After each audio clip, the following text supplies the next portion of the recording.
এই যে নিচের সিটে বসি না 200 টাকা দিয়ে কুট্টু ফুরানিও নাই।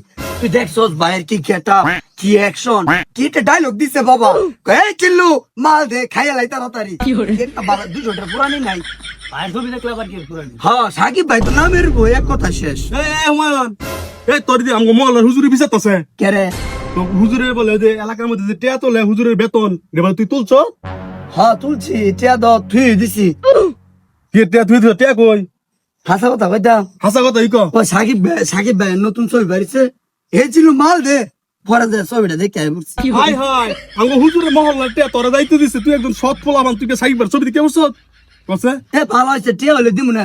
শনিবারে 8 দাম বুঝতে পরে কামাই করে দিলাম। মানে হুজুরে তোর বিচার আছে টিয়া লাগা হুজুরে বিচারলে কি হইব? হুজুরে এক রাস্তা দা আমি যাই আরেক রাস্তা দা। ইয়া তো হইলে হুজুরের সামনে রাস্তা যাম। কছে হুজুরে দম হুজুরে দেখলে বন্ধু দয়া করে কবি দাও হয়েছে না হুমায়ুন দেখছি না কবি কইতে তিনে কইস কইস মিছা কথা কই মিছা।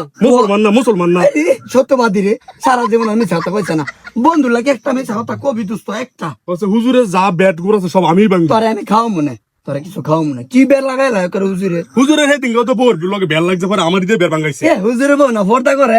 পর্দা তো করে কিন্তু পর্দার আড়ালে থেকে বের ভাঙছে আর কি আচ্ছা বন্ধু তুই আমার বেটা বাইঙ্গে দেশ কবি হলো দাও হয়েছে না আমি টিয়া হইলে হুজুরের সামনে কইস না আচ্ছা কে আচ্ছা হলো